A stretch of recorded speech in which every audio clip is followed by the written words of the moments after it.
Hey, welcome back, Hit Niggers Outdoors. I'm David. You hear the golden retriever in the back. They think that the stick that I got the camera mounted on is a stick for her to be on so she can go retrieve it. But we're not here to do that today. Hush! What we're here to do is talk a little bit about the difference between a box blade. I'm sure you've all seen box blades.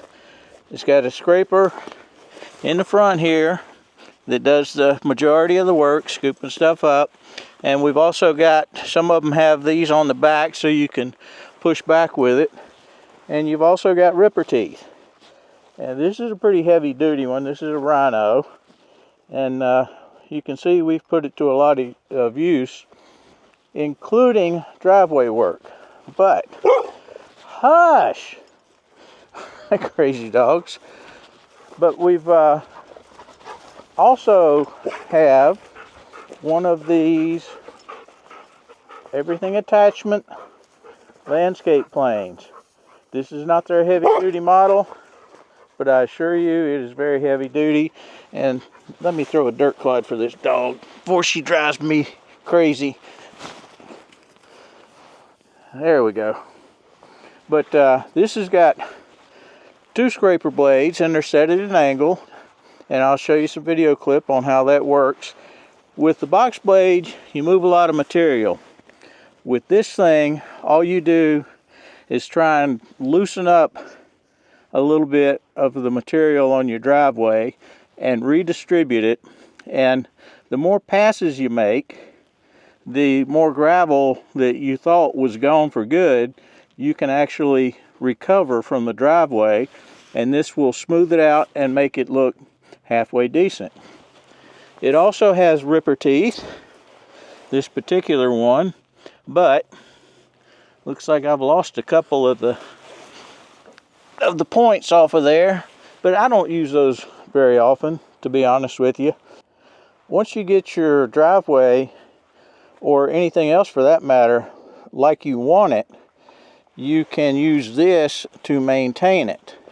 The bush hog over there, on the other hand, not the bush hog, the box blade is a much better tool for moving large amounts of material from place to place. It's got the back on it, it's got the sides. You can get a bucket load of stuff moved from a high spot to a low spot with this, and that's where this thing shines. But we've also got a landscape rake.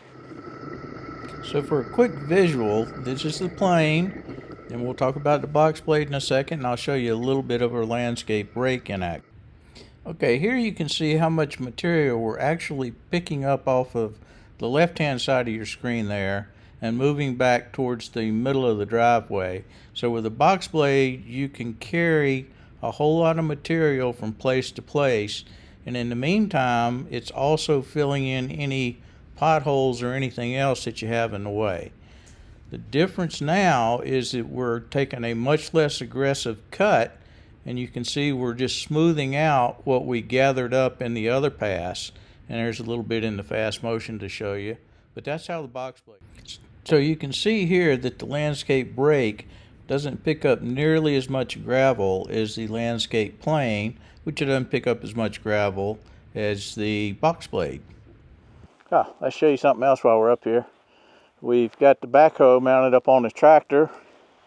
Been playing with it a little bit, so we'll have to get some of those videos out and posted.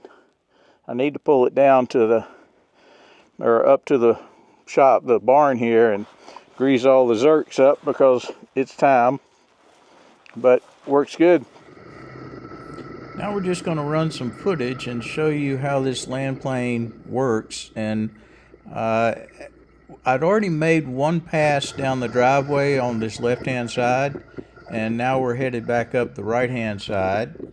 And like I said, the more you go over it, you're not going to have to worry about taking all your gravel and winding up with a whole bunch, in the middle or on the ends or something else, because it's going to distribute it right back out the back side just as soon as you go over it, and it works a little more gravel up out of the dirt or the whatever. You can see on the right hand side there's a lot of dirt there because we actually need some more gravel brought in and spread out there. But you can reclaim some of that by using this tool, and that's why we have it.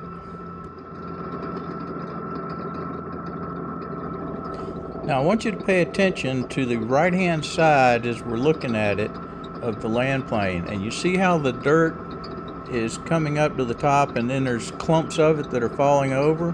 That will leave little ridges and hills and bumps in your driveway, and the only way to correct that is to basically bring in some more gravel. And it would have also helped had it not been quite so wet, but I needed to go ahead and get this done. It was still a little bit too damp to be doing this, and so I had to go back the next day and kind of smooth it out a little bit more. But if you see that, let you see over on the right hand side of the land plane, that's not a good thing, because look behind and you can see all these little clumps. It's dropping. So if you're on a washboard road, that's the way to do it. If you don't do it this way. Wait till it dries out a little bit more. Alright, that's a pretty decent quick overview of these three implements. Like I said, get your stuff set up, get it all graded out like you want it with your box blade. Then you can switch to the landscape plane if you've got some heavy duty dress up work to do. And you know, if you've just got a little bit of scratching you want to do on it and maybe make it look pretty like it's been raked or something, then put the landscape rake on and make a couple of passes, and that'll make it look nicer anyway. But it's not going to do a whole lot for gathering up gathering up gravel that's already been pounded down into your driveway. You can get rid of these little race car lines like you see on the last pass. Just pick your landscape plane up just enough to where these big skids you see on the side are not dragging down in the dirt, and that'll get rid of those in a single pass. So you don't have to have those lines going down the middle of your driveway after all that work you just did. But if you got any questions or comments, something you'd like to see differently or something that you do differently, we'd be glad to hear about them in the comment section below. If you like this type of stuff, like I say, we got to get the backhoe out and going. Lots of projects going on here all the time. Just give us a like, subscribe, and we'll leave you with a little more of this and fast forward, and maybe a little bit of music to go along with it, and we'll see you next time. So have a good day. May God bless you, and we'll see you. Bye.